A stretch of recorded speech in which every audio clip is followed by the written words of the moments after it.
पदकमलं ओम अज्ञानतिमिरन्दस्य ज्ञानशलाकया चक्षुरुन्मिलितं ओम विष्णुपदाय कृष्णाय भूतले श्रीमते भक्तिवेदांत स्वामिनिति नामिने नमस्ते सारस्वते देवे गौरवाणी प्रचारिणे निर्विशेष शून्यवादी पाश्चात्य हे कृष्णा करुणा सिंधु दीनबंधु जगत्पते गोपेश गोपिकांत राधा कांत नमोस्तुते तप्त कांचन गौरांगी राधे वृंदावनेश्वरी वृषभानुसुते देवी प्रणमामि हरिप्रिये वंशाकल्पतरुभ्यश्च कृपा सिन्धुभ्यश्च पतितानां पावनेभ्यो वैष्णवेभ्यो नमः। श्री कृष्ण चैतन्य प्रभु नित्यानंद श्री अद्वैत गदाधर शिवासादि गौर भक्तवृंद हरे कृष्ण कृष्ण कृष्ण हरे हरे हरे राम राम राम हरे हरे।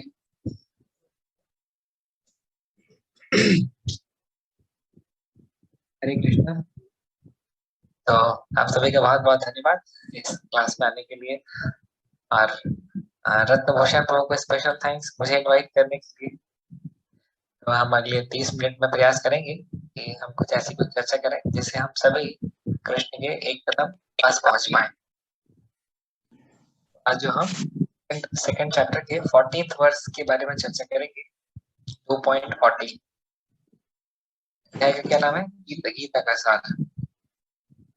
मात्र स्पर्शस्तु कौन्तेय शीतोष्णास्तु खटुकदा आगाम आपायिनो अनित्यस नाम ततिक्षव भारत।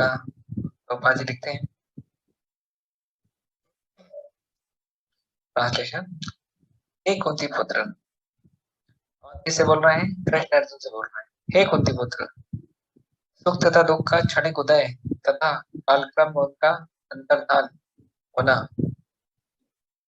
सर्दी तथा गर्मी की ऋतुओं के आने जाने के समान है। हे भरतवंशी, वे इंद्रिय बोध से उत्पन्न होते हैं और मनुष्य को चाहिए कि अविचल भाव से उनको सहन करना सीखे। देखिए कितना रेलेवेंट वर्ष है आज के समय के हिसाब से। पहले पिछले मार्च में किसी ने सोचा नहीं था कि कोरोना वायरस जैसा कोई वायरस आएगा। सब लोग लगा कि हाँ अभी हम अच्छे से जी सकते हैं। कोरोना वायरस आया, सब लोग दुखी हो गए। फिर लोगों को लगा शायद कोरोना वायरस का प्रकोप कभी नहीं कम होगा। उसके बाद फिर दिसंबर जनवरी फरवरी आते आते तक लोग को लगा कोरोना वायरस अभी चला गया। इसके बाद फिर से मार्च में फिर से आ गया। तो जिस प्रकार से वर्ष बताया कि सुख आएगा फिर दुख आएगा, फिर सुख आएगा फिर दुख आएगा, उसके बाद फिर से सुख आएगा पर फिर तो दुख भी आएगा। तो ये सुख दुख का जो कार्य है ये चलता रहेगा। तो इसी के बीच में भी हमको जो है वो अपनी consciousness development programme CDP, consciousness development programme, इसको हमको बंद नहीं करना चाहिए, इसको बल्कि कंटिन्यू रखना चाहिए। एक बार जैसे एक नाविक जो है वो नदी के शांत होने की प्रतीक्षा कर रहा था ताकि नदी जब शांत हो उसके बाद में वो जो है वो नाव को इस पार से उस पार लगा पाए। परंतु नदी तो हमेशा बहती रहती है, शांत कब रहेगी नदी? Continuously it's flowing. तो इसी प्रकार से इस दुनिया में जहाँ पर रह रहे हैं यहाँ पे आदि दैविक आदि भौतिक और आदि आत्मिक क्लेश हमेशा से ही रहेंगे। इसी के बीच में हमको हमारे जो शॉर्ट टर्म और लॉन्ग टर्म गोल्स हैं उनको हमको अचीव करते आना चाहिए। अचीव करने का हमको प्रयास कंटिन्यू रखना चाहिए। भगवान श्री कृष्ण जानते थे कि कलयुग में इस प्रकार की समस्याएं आएंगी। चैतन्य महाप्रभु जानते थे इस प्रकार की समस्याएं आएंगी। इस कारण से इस कलयुग का हरिनाम, इस कलयुग का युग धर्म क्या है? हरिनाम संकीर्तन। दोष निधि राजन अस्ति एक महान गुण कीर्तनाथ एवं कृष्ण। और तो ये कलयुग जो है पूरे से दोषों का युग है। आज एक वायरस है, कल दूसरा वायरस आएगा।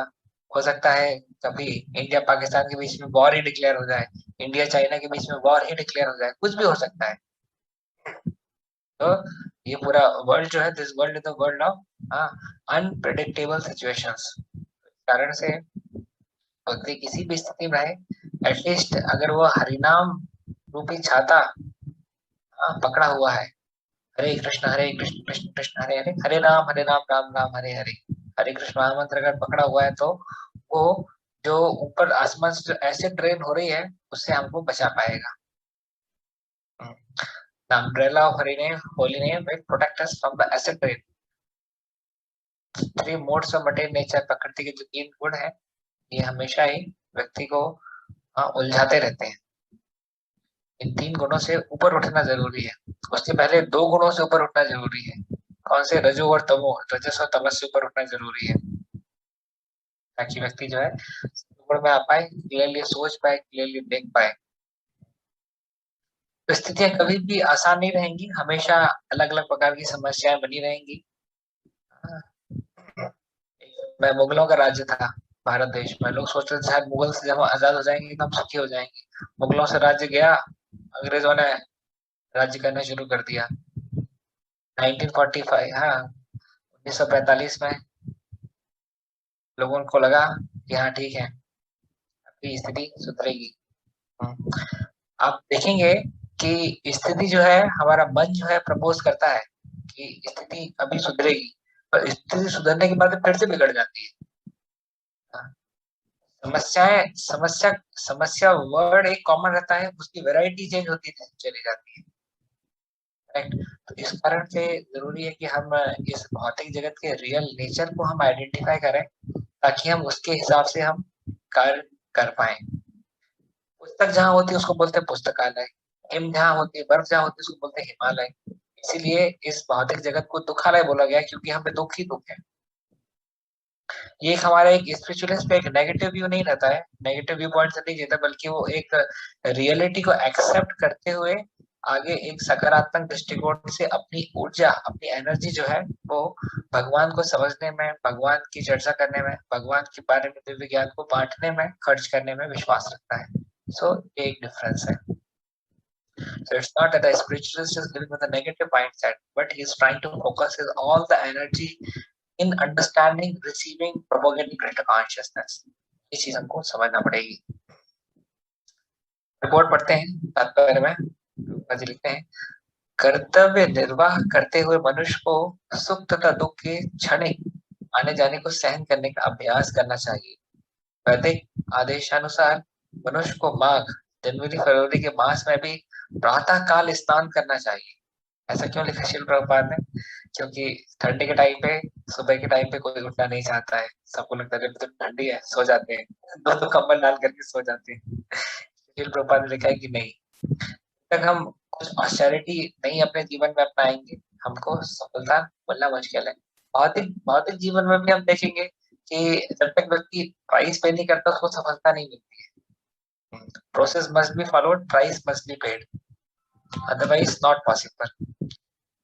कोई सक्सेसफुल चार्टर्ड अकाउंटेंट को जानते होंगे, कोई सक्सेसफुल डॉक्टर को जानते होंगे, कोई सक्सेसफुल इंजीनियर को जानते होंगे, कोई सक्सेसफुल आईएएस आईपीएस ऑफिसर को जानते होंगे। हर व्यक्ति ने जो है अपने अपने फील्ड में जाकर के अच्छी खासी प्राइस पे की है, तो जाकर के उसको सक्सेस मिली है।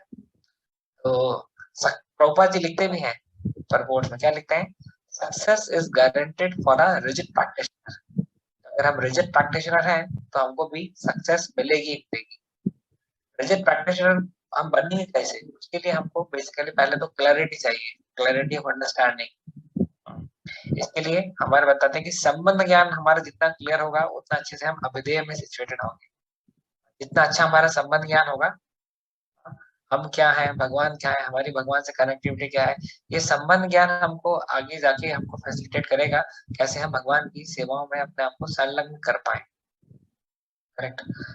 तो और अच्छा गाइडेंस हमारे जीवन में जरूरी है, प्रॉपर गाइडेंस। देखिए जैसे मैं एक बचपन की घटना मुझे कल मैं याद कर रहा था कि जैसे बचपन में जब मैं 10-12 साल का था, तो मेरी माँ मुझे ननिहाल नाना जी के यहाँ ले जाने के लिए बोलते थे, चलो चलते हैं। मैंने कहा ठीक है चलते हैं, तो बोलते थे चलो पैदल चलते हैं। अरे वो 2.5 किलोमीटर दूर था, तो मुझे लगता था कि अरे रिक्शा हम क्यों नहीं कर लेते हैं। तो मम्मी को लगता था कि थोड़ा वॉकिंग हो जाएगी अच्छे से और अच्छा रहेगा, टहलना हो जाएगा। पर मैं सोचता अरे नहीं नहीं, इतना नहीं चलेंगे। तो फिर मम्मी जो है वो बोलती थी ठीक है तुम्हारे पास चॉइस है, हाँ जो हम 10 रुपए में रिक्शा करेंगे उसी में तुमको मैं एक लस्सी पिला सकती हूँ, अभी तुम डिसाइड करो कि तुमको लस्सी पीना है या तुमको रिक्शा करना है। और मुझे तो लस्सी बहुत पसंद थी, तो फिर मैं खुद ही डिसाइड करता कि नहीं नहीं ठीक है, काम करना, लस्सी पिला देना, पैदल चलना तैयार है। अब क्या है कि अब मेरे को उन्होंने डिसीजन मेकिंग में इन्वॉल्व किया है, और ये डिसीजन मेरा है कि लस्सी पीना है। अभी मैं किसी से भी कंप्लेंट नहीं कर सकता कि माँ जो है मुझे घर से लेके हाँ ननिहाल तक 2.5 किलोमीटर पहले चला करके गई, बताइए बोल सकता हूँ क्या? नहीं बोल सकता, प्रश्न ही नहीं उठता। In that way proper counselling, proper guidance helps a lot हमको आगे बढ़ने में। तो इसी प्रकार से अर्जुन को इस दुविधात्मक स्थिति से कृष्ण ने बाहर बाहर निकाला।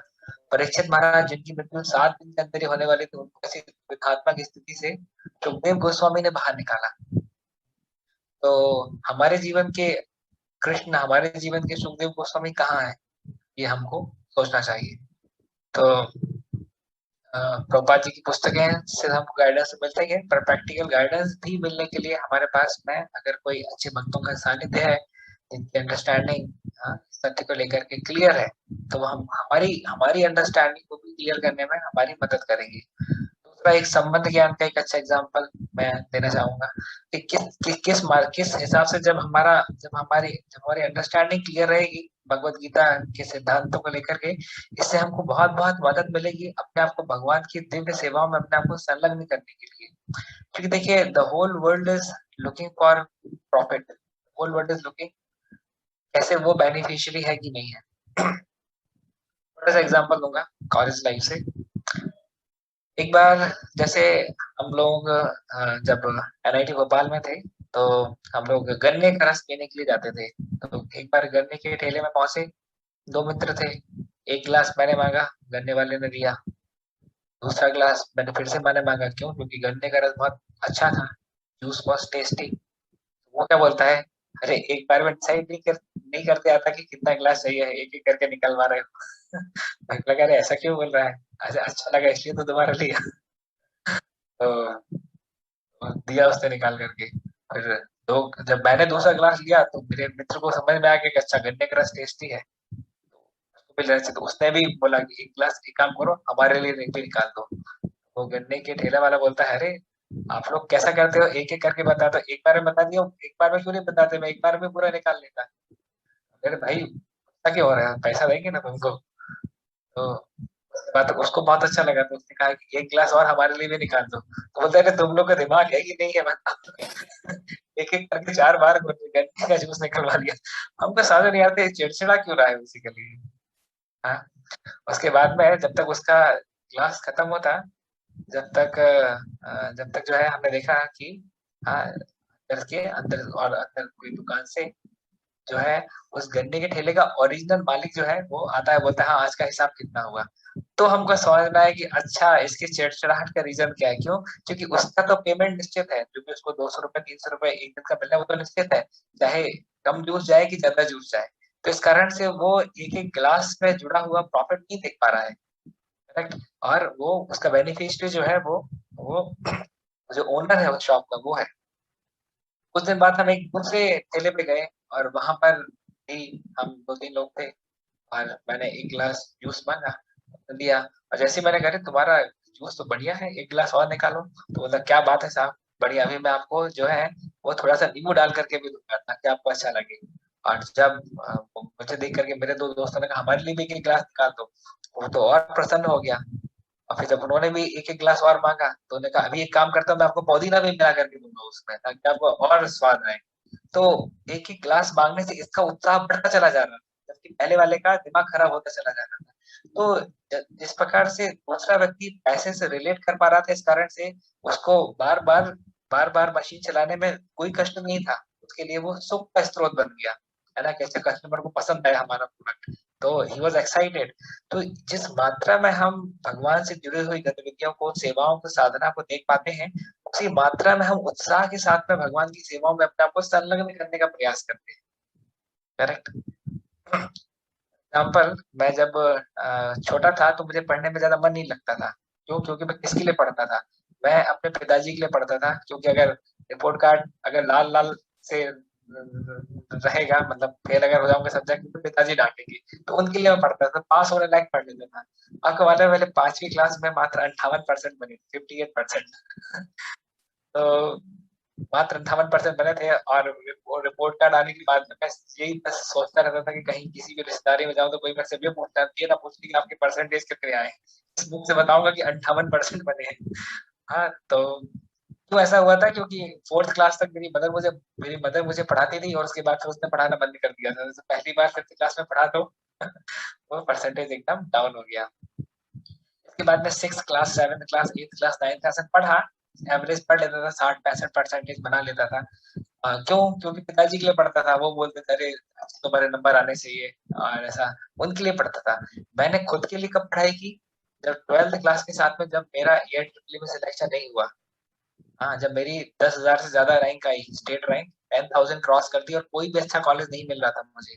उसके बाद में जब मैंने खुद से जिम्मेदारी ली, खुद से ओनरशिप लिया, और खुद से जब मैंने पिताजी से कहा कि मुझे ड्रॉप लेना है, ड्रॉप लेकर के मुझे जो है ईयर ट्रिपल का ये एग्जामिनेशन क्लियर करना है, तो उस टाइम पे जब मैंने खुद से ओनरशिप ली, तो घंटे नहीं देखे कितने पढ़ने हैं। हाँ, केवल लक्ष्य सामने था, और उस लक्ष्य के पीछे दौड़ता गया। कोचिंग्स भी प्रॉपर नहीं मिली। मैथ्स की कोचिंग थी नहीं जबलपुर में उस समय। उससे ही पढ़ता था।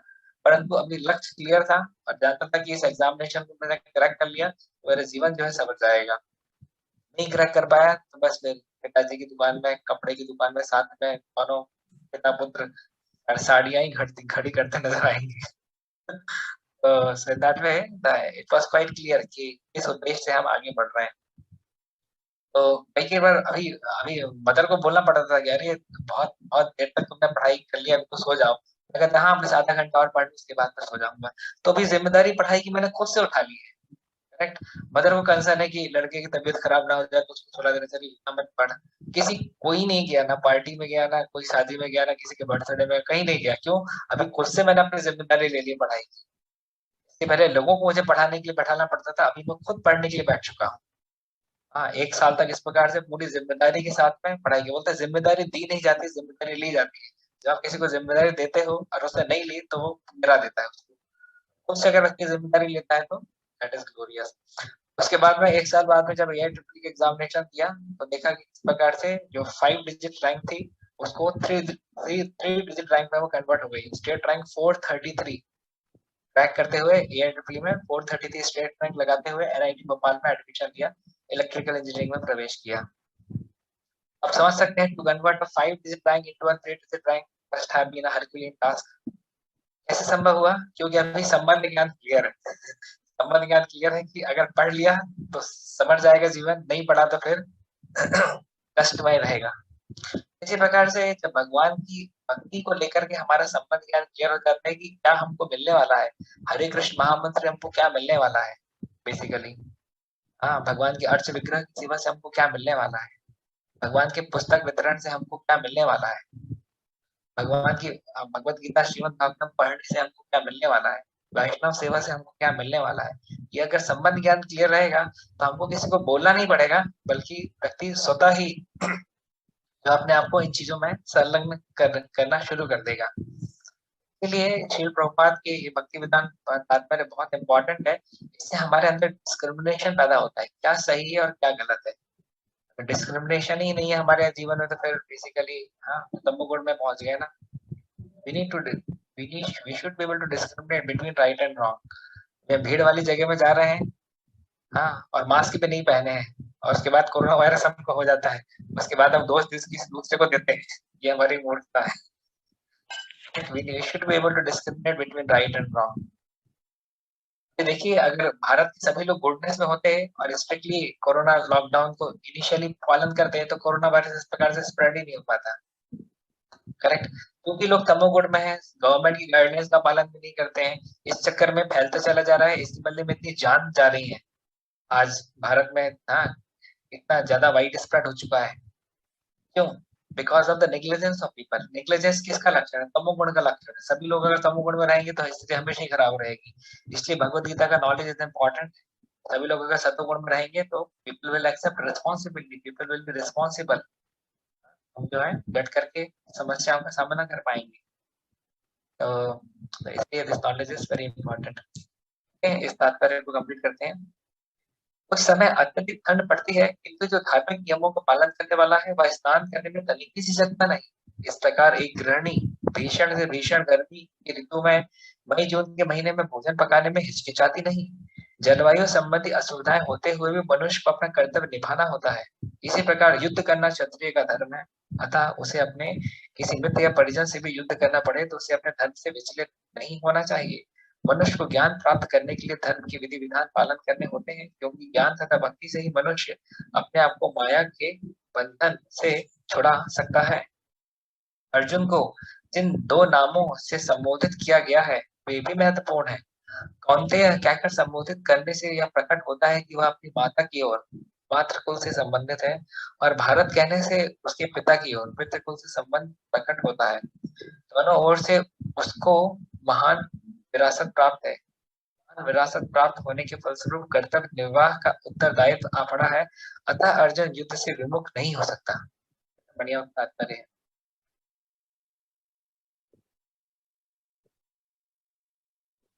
दोनों ही ओर से उसको महान विरासत प्राप्त है। हमको भी तो महान विरासत प्राप्त है, शील प्रभुपाद की विरासत प्राप्त है।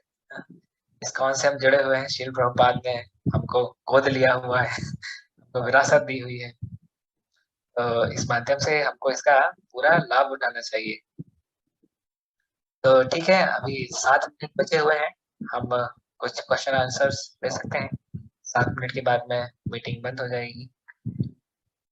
किसी का कोई प्रश्न हो, कोई जिज्ञासा हो, कोई क्लास का पॉइंट अच्छा लगा हो तो शेयर कर।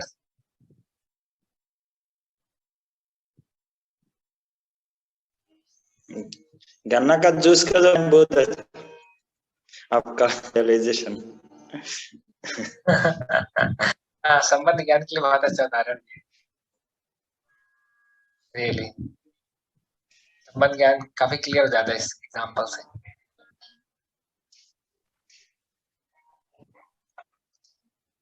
और कोई पॉइंट किसी को अच्छा लगा हो, कोई शेयर करना चाहे।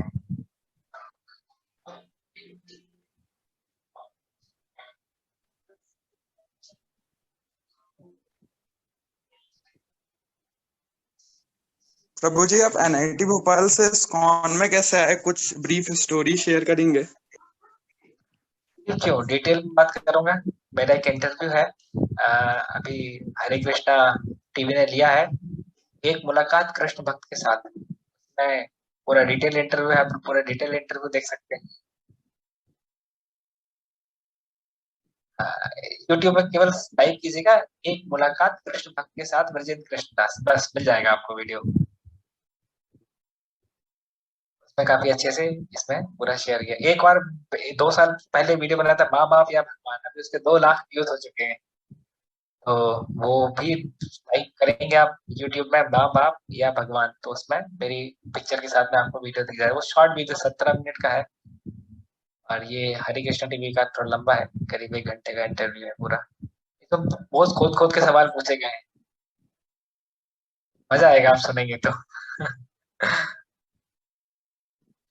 अच्छा, इसमें पूछा गया है, श्रेया माता जी ने पूछा है, how to get rid of sorrow और तमोगुण इन दिस कलयुगा। ये एक्चुअली कलयुग में तमोगुण ही तमोगुण है, मतलब सब जगह है तमोगुण ही तमोगुण। कोई व्यक्ति कुछ नहीं भी करेगा तो अपने आप डिफॉल्ट में तमोगुण में पहुंच जाएगा।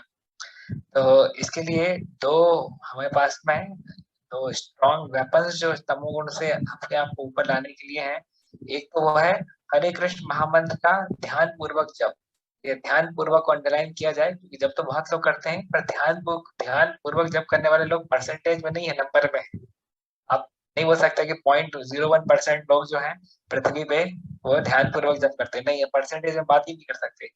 ये नंबर में रहते हैं ये लोग। तो ध्यान पूर्वक जप करने से हमारे जीवन में बहुत बड़ा मैजिकल परिवर्तन आता है। ये कौन कहते हैं? शील प्रभुपाद कहते हैं, power of attentive chanting can not be estimated.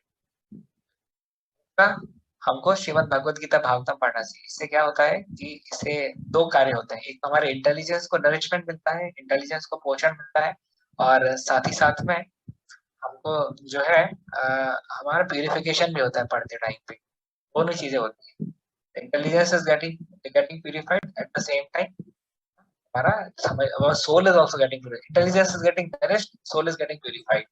तो ये 2 पॉइंट फॉर्मूला जो है अप्लाई कर सकते हैं, हरे कृष्ण महामंत्र ध्यान पूर्वक जप और ग्रंथ का अध्ययन। भक्ति भागवत मिल जाए उसे सुनिए, भक्ति भागवत नहीं है तो ग्रंथ भागवत से जो है स्पिरिचुअल एनर्जी एक्सट्रैक्ट करने का प्रयास कीजिए। ओके, प्रश्न एक और है कि हाउ, सचिन जी का प्रश्न है, तो कभी कभी ऐसा लगता है कि कृष्ण हमारे साथ हैं, फिर भी हमें दुख क्यों हो रहा है।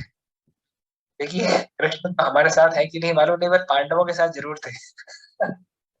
परंतु उसके बाद भी उन्होंने कभी ये प्रश्न नहीं बोला कि दुख क्यों हो रहा है। करेक्ट। कुंती के साथ तो कृष्ण थे ना, हमारे साथ है कि नहीं हमको मालूम नहीं। हो सकता है कि हमको ऐसा लग रहा हो। दृष्टिकोण से परमात्मा हर एक व्यक्ति के हृदय में विराजमान है, परंतु जो पर्सनल आस्पेक्ट है कृष्ण का, वो हमारे साथ है कि नहीं हमको गारंटी नहीं है।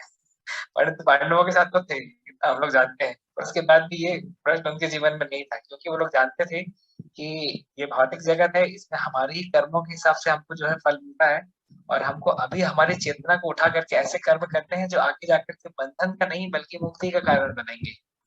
तो ये हमारी चेतना होनी चाहिए। फ्री विल हमारी है, हम इसको किस डायरेक्शन में लगाते हैं ये हमारी कॉन्शियसनेस, चेतना पे डिपेंड करता है।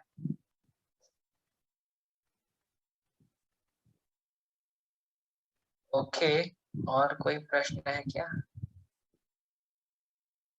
नहीं, सारा हो गया ये मैसेज। थैंक्स। ओके, तो 1 मिनट 50 सेकंड बचे हैं। रत्नभूषण को कुछ बोलना चाहे बोल सकते हैं। कितना तो कुछ बोलना चाहे। हरे कृष्णा प्रभु, आपको बहुत बहुत धन्यवाद। आपने इतना कम समय में इतना सुंदर तरीके से हमको समझाया। मुझे पूरा यकीन है कि सबको इससे बहुत लाभ हुआ है, और जरूर इसको अपना भक्ति जीवन में वो लगाएंगे और अच्छा से भक्ति जीवन में आगे बढ़ेंगे। हम रिक्वेस्ट रखते हैं आपसे कि ऐसा बीच बीच में आप हमको एसोसिएशन देंगे तो हमारा भक्ति जीवन में हम और अच्छा से हरे आगे कृष्ण। बढ़ेंगे। हाँ, एक्चुअली ये क्लास तो बहुत अच्छा है, शॉर्ट क्लास है। 35 मिनट्स का क्लास है, ज्यादा लंबा क्लास भी नहीं है।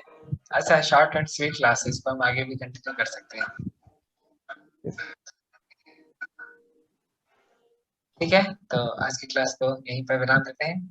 जगत गुरु श्री प्रभुपाद की, अनंत कोटि वैष्णव वृंद की, जय हरि नाम संकीर्तन की, गौर प्रेमानंदे। हरि हरि बोल बोल हरि